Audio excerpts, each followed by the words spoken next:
entertainment, current events, and Hollywood. Don't miss Creator to Creators, hosted by the filmmaker Meosha Bean, known for the Shudder hit documentary Horror Noir and the acclaimed film Anatomy of an Anti-Hero, Redemption. This show features interviews with filmmakers and creatives from around the globe. Join the fun with guest celebrities and gain valuable insights. Subscribe now and follow Creator to Creators. Hi, guys. Welcome to another episode of Creators to Creators today. Today, we have a special guest. Hey, how everybody doing? It's AL99 in the building. Thank you, Meosha, for having me. I was very excited to talk with you today. Absolutely.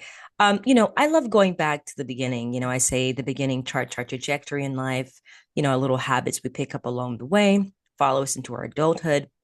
Tell me a little bit about, your childhood. What was that like? And, when did you, find a love or fall in love with music? Yeah, so it's actually really cool because my family, we're very music oriented. The music kind of just runs in our whole family lineage. My granddad was actually one of the original five members of the Persuasions, an a cappella group from Brooklyn. Wow. Back in the 70s. They started in the late 60s, grew in the 70s. I never met my granddad. He passed away in '89, way before I was born. But yeah, so so with that legacy passing through my family, like we all are musically inclined. We do singing and theater and instruments. We're all musicians. A whole bunch of people in my family do that. So I really was just raised on music from the time I can remember. What I mean, as always I can remember. Listening to all sorts of genres. Everything: jazz, rock, soul, hip hop. Everything I can think. And for me, when I really started to be like, okay, I'm gonna take it seriously Mhm. professionally, that was like in my later teen years, but like I had always done it. So like if I wasn't doing any normal kid stuff, playing sports or at school or something, hanging out with my friends or whatever, I would be at home just for fun, playing my guitar or making beats, writing little raps when I was a little kid. So it's always been a part of my life, but I took it, I started to take it seriously like later on though.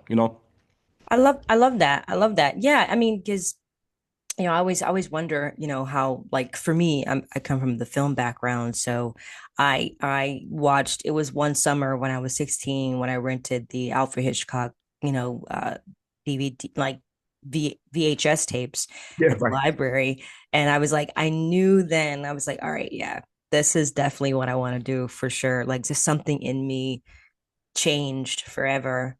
Um, I always say that I think it's like a spark we get, or it's something people just know, but like it's like, all right, I'm not going to do anything else because there's, as time goes on, people kind of try to talk you out of your dream, or That's right. maybe this is not for you. Yeah.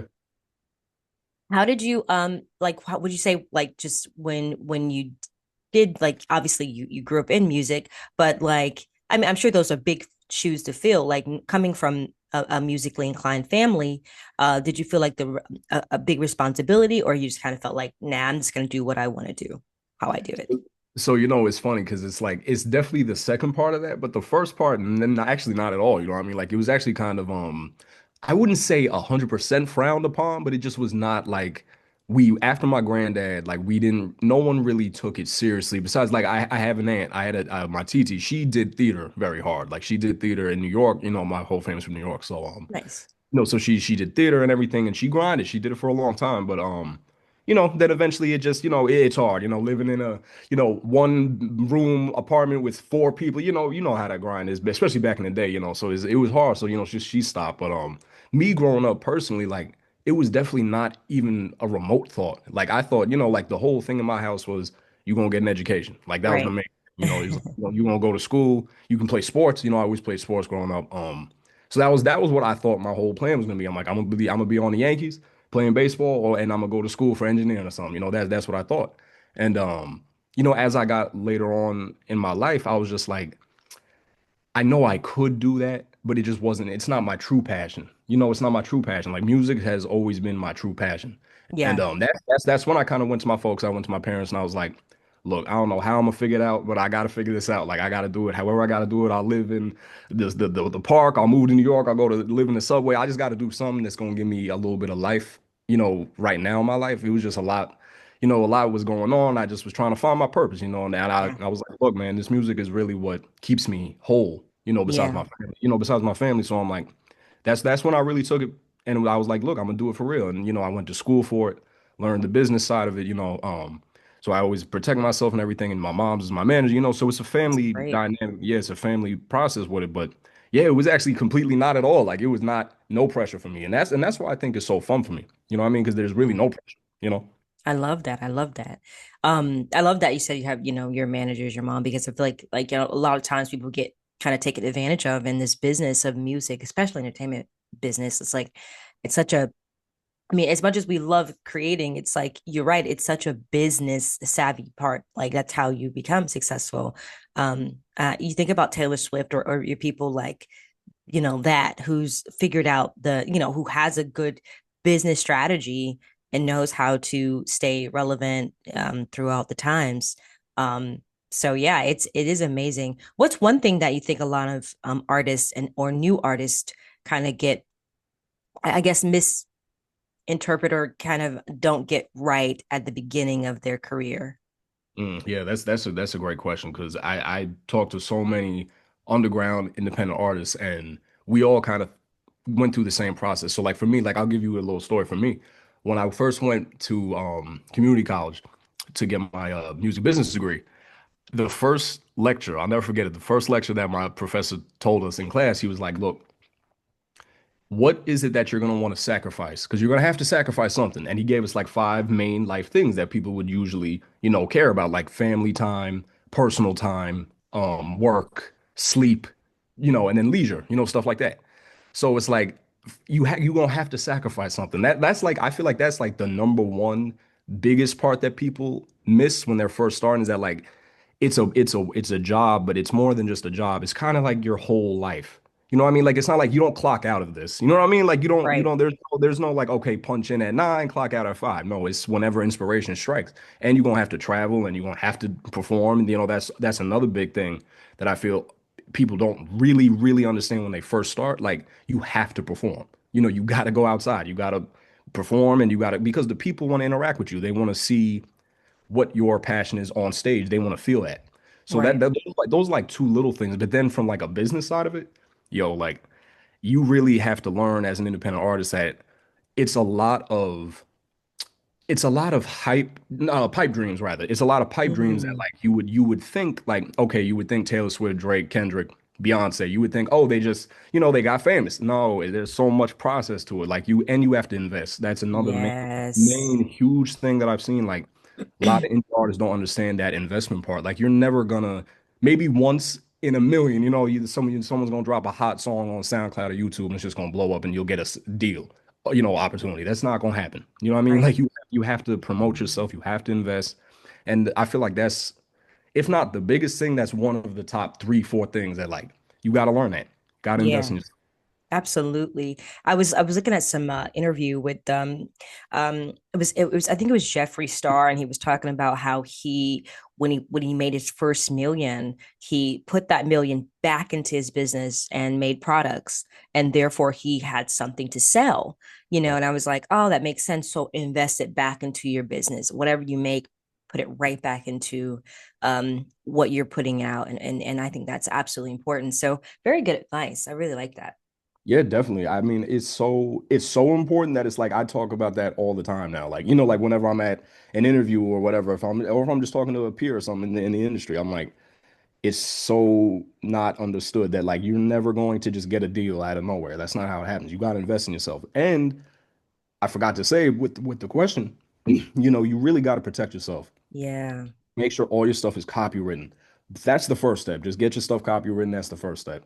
After that, then you can get into getting incorporated. If you make an LLC for yourself, you can have it just be you, your name or your artist name, or you can make a publishing company, Right. like TPC Music Production is our publishing company. So you got to protect your stuff from the legal standpoint because look, I've also understood that the industry is no different than any other industry.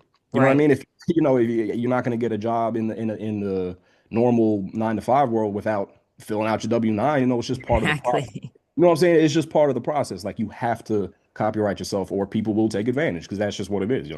Absolutely. And you hear so many people. I mean, this can go so many ways, but so many, like Right. such a rabbit hole, but it's so true. It's so important because you hear about those artists that like your Prince, who Michael Jackson, who was trying to buy people's catalogs back because or even buy the company itself, Right. Yeah, and right. unfortunately that didn't really go so well. But Yeah. it is that it's ownership is everything. Mhm.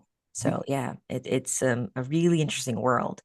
Absolutely. um with Super Duper, you know, I feel like it's a level up moment of a song. It's like, what personal shift inspired that track specifically?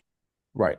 I really, yes, it's pretty much exactly what you said. Like I had to sit back and look at my whole catalog, look at what I was doing from a creative standpoint. I was like, okay, look, I've been writing and really releasing songs independently and, underground for like 6 years now. And it's like I really want to step it up to just show that it's polished. You know what I mean? Show them my whole sound is polished. I engineer my own music, I record in my own home studio. So and I produce the beats too, you know what I mean? So like for me, it's like I learned how to do all of those things in the process of making the music better over time. Hmm. So I was like, so from that technical standpoint, I was like, I gotta make everything moving forward just really crisp, really sound good, make sure my vocals are nice and clear, you know what I mean? But then from the writing standpoint, it's exactly what you said. I was like, nah, it's boss up time. Like I gotta step up, I gotta claim it now. Cause it's like I've always also always been sort of the pessimistic person. I believe in myself wholeheartedly, Hmm. but at the same time though, like I tend to be a little pessimistic. Like even when I was back in the day, like I'd win something, I would be very not even proud of myself about. You know what I'm saying? So like now I'm just like, nah, I gotta step into that pride for myself. Like, be like, nah, this is my time. Like, I've worked for this. I know that I'm talented. I know I got what it takes. Let me rise up to the occasion. That's why I'm popped out feeling like a king. You know what I'm saying? Like, that Hmm. was the first thing that I kept saying to myself over and over when I was writing it. Because I'm like, nah, it's my time. You know what I mean? Like, I've really done worked for this, grinded, and I don't see no reason why I couldn't take it to the top of the mountain. So that's, yeah, for real though. Like that, it was a very intentionally written song. Because sometimes the songs just come to me. Nah, that one I really sat down. I was like, nah, I'm stepping up. You know what I mean? Yeah, yeah. And I love it. It's an awesome beat. Did you as far as like you wrote, produced, recorded, and mixed, right, yourself? What part of the process feels like the most natural to you? You know what? I'd say the creation side. So from the writing of the lyrics to the making of the beat, like that really is natural. Because I was doing that, like I said, when I was a kid. You know what I mean? Just for fun and Nice. stuff. But with the yeah, that's for sure, for sure. Like I love that. Like even just on a day-to-day basis, I'll write a 16 just for nothing. You know what I mean? Just to write it. Wow. You know what I mean? So that's really the best part of every day for me. Like that's what I live for, is just the creation side. How did your style develop? There's every artist has a unique kind of style. Like, when you put on a Kendrick song, it's a Kendrick song, or when you put on a Beyonce and so forth. Like, how did you discover your style? And did you like, because I mean, I'm sure it always can be developed and tweaked as people, as time progresses. Yeah, right. No, absolutely. And that's exactly what happened. Like because when I first started, I'm young too, you know what I'm saying? I'm only 26, so I really grew up Oh, wow. yeah, no, You're super I'm young. yeah, I'm an old soul, you know what I'm saying? I'm an I old love soul. it. Yeah, I'm an old soul, but I'm young, I'm young.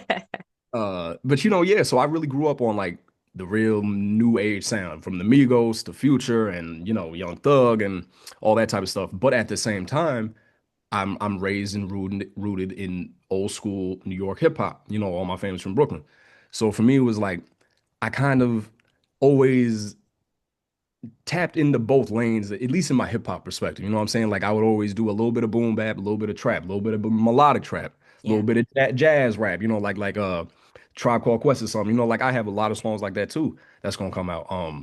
So for me, it was like once I really found out how to again, it kind of goes into the believing in myself thing. You know what I'm saying? Like I always knew I was talented. I always knew that I had what it took to get to a point and further on than where I was. I always knew that. But I had to be confident in my own sound. So like I had to find my own voice for real. Like I used to Right. I remember when I first started to making music. my mom, she'd be like, boy, if you don't stop with that mumbling, you know what I'm saying? Because like I grew up on the Atlanta stuff, you know what I'm saying? So like I would try to sound like Future and Migos and shit. And for me, it was like I really had to understand, like, nah, I can have inspiration from the artists that I grew up listening to, but it's gotta be me. It's gotta be my own voice, it's gotta be my own sound.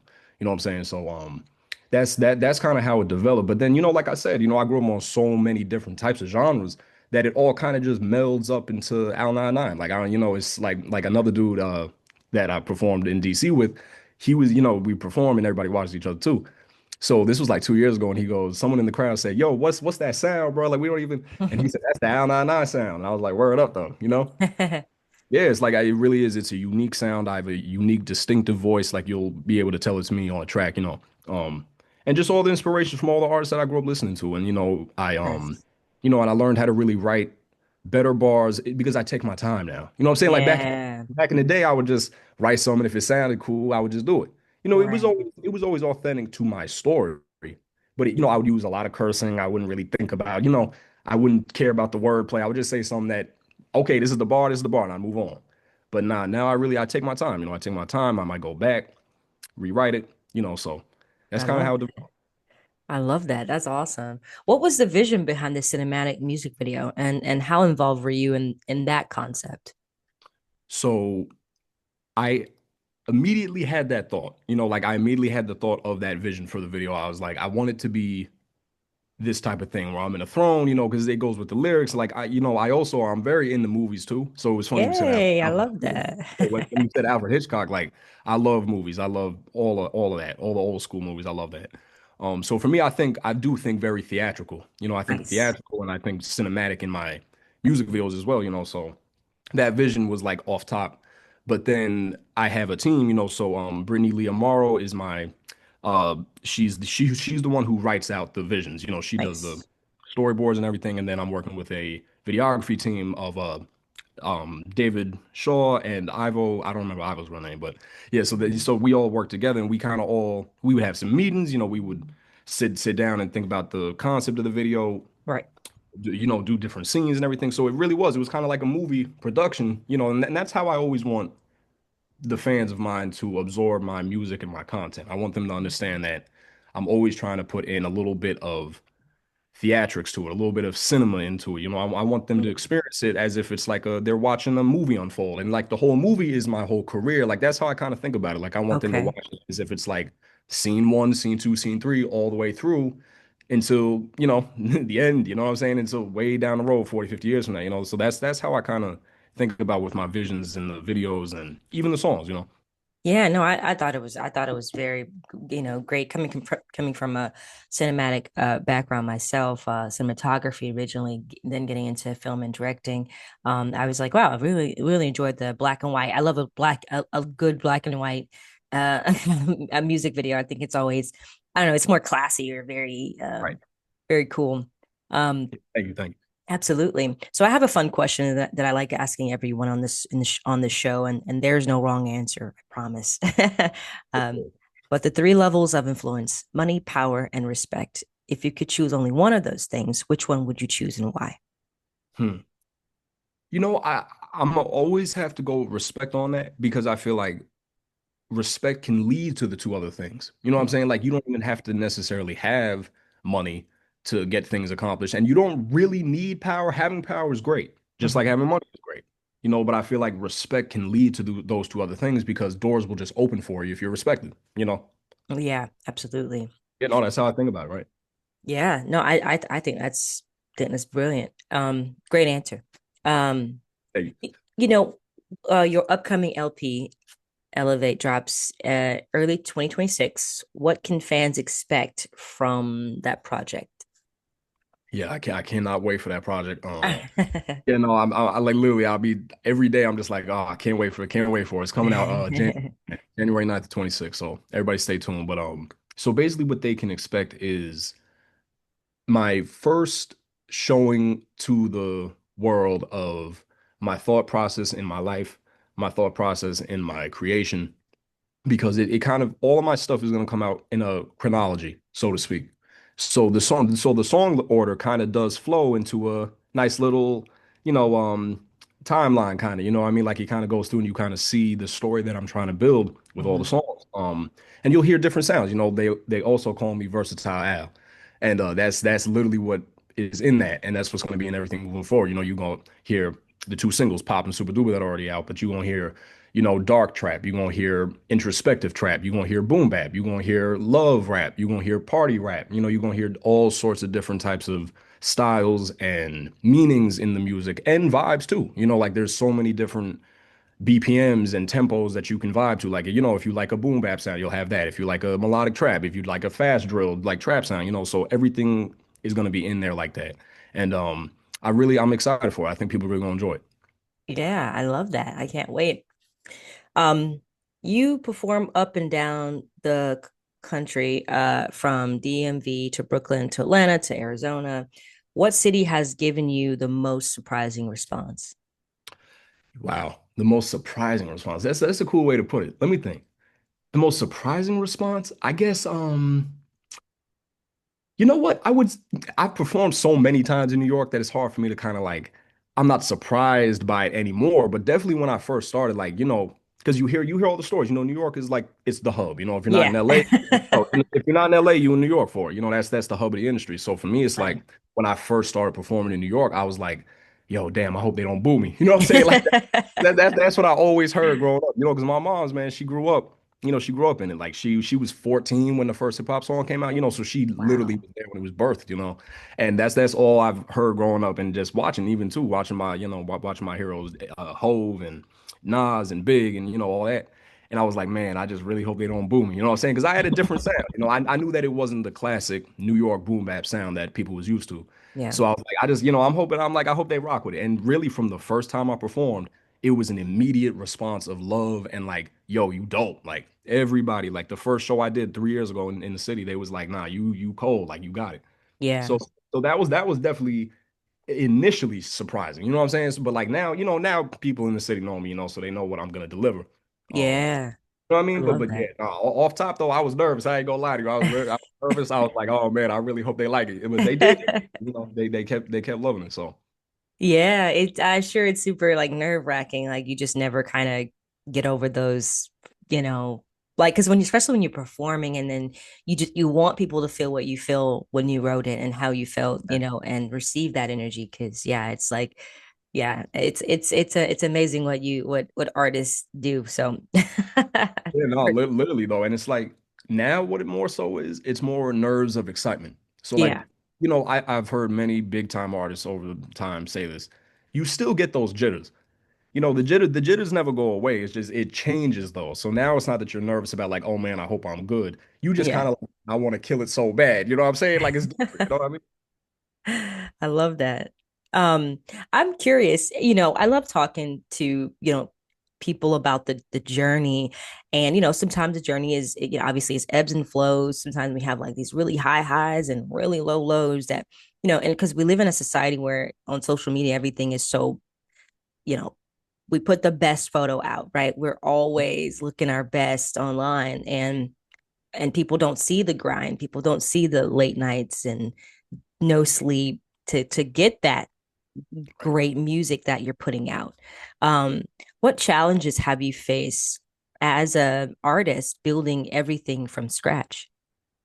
I mean, countless, countless. But it's, for me, I think the main thing is kind of what you was just, like talking about. Like it's like you have to remember that people and the audience, the fans, the public, they're gonna see the final product. You know what I mean? And that's all that they really care about. You know, now what's cool is that I feel like with social media now, you can give them insights into the process though. So like if I'm trying to get into that lane a little bit more, showing my behind the scenes content, to Mhm. show my people and show the fans like there's so much that gets put into this. It's not just, it don't just happen. You know what I mean? Like you got Yeah. to this. You got to really grind. It's like you said, it's sleepless nights, it's long nights, traveling nonstop. Like you going to eat when you can, sleep when you can. It's not easy.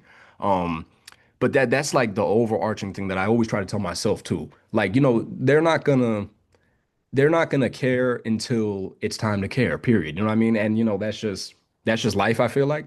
But I think it's a good way to stay grounded is to just be like, look, if I keep working and keep delivering what I'm trying to deliver, Mhm. they're going to appreciate it in the end because they'll hear the music. And I feel like Yeah. the music at the end of the day is all that really, really matters because that's what we're here for. We're here to hear the music. Like, even us as fans of our favorite artists growing up, like Kendrick is one of my favorites. You know, I didn't learn about Kendrick's, process in the studio until he started talking about it. You know what I mean? Yeah. Like, you hear Good Kid, Mad City, To Pimp a Butterfly, and you just listen to the music like, man, this is amazing. But then you go and you watch him speak about it and you see how he was writing about, the real trials and tribulations he was going through or had been through and, his Yeah. you know what I'm saying? So it's like that's Mhm. kind of how it happens. It just that's how it naturally unfolds. And I feel like that's one of the main things that people in any entrepreneurial lane, you know what I mean? Like anybody in that Yes. lane has to understand that, you can't get disheartened because you don't maybe see the response you're looking for immediately, or you feel like people don't understand your grind because they don't, you know what I mean? They Yeah. don't. Just like how we wouldn't understand someone else's until we do, you know what I mean? Yeah. So it's just part of it, you know what I mean? It's crazy. Like, and it's something that I always wonder, um, why people look at, and maybe because they're not in your shoes or in that world, so they really won't ever actually fully understand what it is. I used to, growing up, I would get people that say, oh man, you should stop doing that film stuff. I think it's just there's no point. It's like you got to get your 9 to 5. But I think it's like what Hove said. He's like, people are going to tell you what to do. Even don't listen to those people because they haven't even done it. you know Right. Listen Right. to the people that's done it. Like, so it's always going to be those people that are going to look at, okay, oh, you didn't, you're not on Billboard Top 100. It doesn't matter. You could Right. actually make a living independently. And I feel like a lot of people, I mean, at least I always tell people, like, there's a bunch of entrepreneurs that are maybe not on the Forbes 100 list, but they're making a living doing what they love to do. And that says a lot, I think. Yeah, no, absolutely. And I completely agree. I feel like, you know what it is too? I really think about this all the time. And I talk to the older people in my life. I really love that's why I have such an old soul because I really be around older people and my family's a little bit older. So for Mhm. me, I heed that wisdom from them. I've always been a learned person. I always like to learn. I've never stopped and grown. But anyways, for me, it's like that's what I always talk to them about. People are going to have something to say regardless. You know what I'm saying? Like people gonna be like, "Oh, you're not doing this enough. No, you're doing this too much. Oh, you should stop that. No, you should start this. You should only do that. Nah, you got to do this." People gonna have an opinion whether you winning, losing, or in the same stagnation. So it's like you got to do what you believe, what you want to do, Right. and find people who believe in that as well. That's really all Yeah. that matters at the end of the day because people are going to have something to say regardless. You know what I mean? So that's just what it Yeah. is. It's facts. That's facts. So it's like at this point, well, I'm gonna do whatever I want to do. Yeah, I Um, mean, hey. um, do you feel like as an artist, do you feel like, now that AI is here, we have it, everything is it's so advanced. Do you feel like things are moving in favor of the artist now more so than it was back then? Right. I mean, you know what I feel like it's like every generation, every period of time has the positives and the negatives. So to me, it's like you look back in the day, it was much harder to make it back in the Mhm. day. As an artist, it just was. I mean, there was no internet. You couldn't promote yourself really. You had to get a record deal of some sort. You had to have something going on with a team or someone backing you because you didn't have the ability to do it yourself, unless you had your own money, which was rare. So that's how I think about it. But in this generation, it's like there's so much opportunity for you to just do whatever you want and be on the internet. And especially with AI coming in now, it's like you can make it, but you really gotta be authentic. I feel like that's a huge part of today. Like if you're not doing exactly what you believe and people can see through it, like someone's gonna see through it eventually, and then it's the internet. So the internet's gonna blow it up. So that's just what I think about in this generation. You got to stay true to what you do. And really, you can grow though. Like you can obviously evolve in your journey and change. You don't have to necessarily always make the same type of music, but like you have to live vicariously through yourself. You know what I mean? Like if you're not being authentic to what you believe and what you're really trying to create and loving that as well, people aren't going to vibe with it. So that's like the first part. But then on the technology and AI side, it's like Oh man, like I feel like the main thing that we have at least going now as human beings is that we still can perform. You know, and Right. you know what I'm saying? Like at the end of the day, like yeah, if AI comes out and they got some robots that can perform now and do a 6 hour show back flipping around, who knows? But we a long way from that. So like, you know what I'm saying? Though? Like so, I feel like we for now we okay. But I also feel though, going back to what I was saying, the human aspect of it, Yeah. the real emotions that are in the music, the real emotions that are in your performance or in your interviews, something like this. People want to be able to vibe with that. They want to be able to connect with that and take Yeah. something from that. I don't feel like AI can do that yet, so I feel like we're safe at least for now. You know what I mean? Right. Keep rocking until we can't rock no more. Yeah, exactly. Right. Yeah, exactly. It's I true. I'm love like they gonna start having robots perform and flip it around, and we gonna be able to do that. So I love it. What do you want people to remember most about you, both as an artist and a person? mm. As an artist, I 100% the main thing I want people to do is remember that you can be versatile, you can be eclectic, you can have different tastes. Like you don't necessarily have to always listen to one thing. And that kind of goes into all the other things we were speaking about. Like people gonna have an opinion regardless. So if say you a dude who grew up in the hood and you like to listen to rock music or you like to listen to, pop music, like someone's gonna have something to say, and vice versa. If you grew up in the hood and you only listen to street music, they're gonna be like, man, he always listen to that bullshit. And it's like, bro, you know what I'm saying? It's like, damn, I can't like what I like. You know what I'm saying? Like, so for me, it's like that's the main thing as an artist. I want people to enjoy my music, number one. But number two, understand that I make versatile music. You can enjoy versatile music. And if you are aspiring artists out there, you can do it as well. You can create your own music that you want to create. You don't have to be boxed in. That's the main thing. You don't have to be boxed in. And then really as a person, it's kind of the same thing. Like I feel like AL99 is really just Al. You know what I'm saying? Like I'm the same person in my artistry that I am in my real life. I just want people to remember that you can be you can be vulnerable. You can be yourself. You don't always have to be perfect. That's Yeah. another thing too. We're human beings. We all have ebbs and flows. We all have ups and downs. And if you in a bout of depression, live in that sometimes. Sometimes you got to remove yourself, meditate, pray. And if you winning, I'm also a humble person, but I'm just saying though, like if you win, you don't necessarily have to not revel in that success. You can enjoy your life, you can have fun, you can have good times and celebrate your successes. And I feel like people can really take that from me as a person as well. Just be yourself, be open to being vulnerable, but grow, learn, listen, and express yourself. I love So it. yeah. I love that. That's great. That's wonderful. Where can people find you on social media to follow everything you have going on?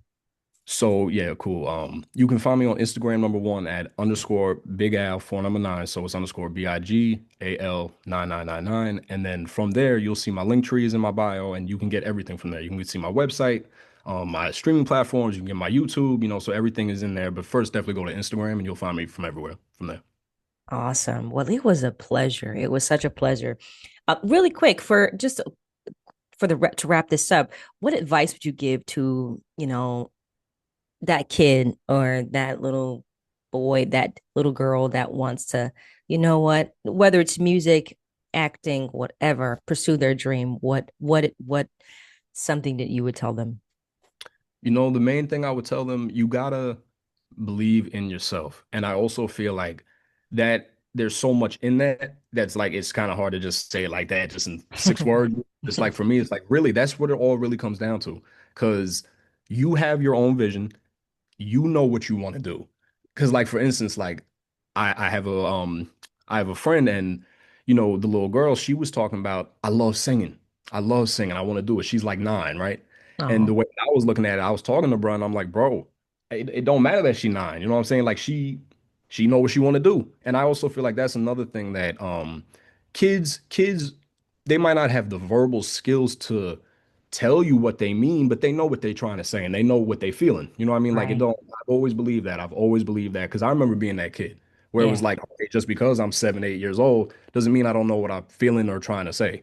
I might not know how to say it. You know what I mean? So for me, it's like any kid out there that really has a dream, really wants to pursue something, believe in it, believe in yourself, and sometimes you might not even get support from your parents or whoever.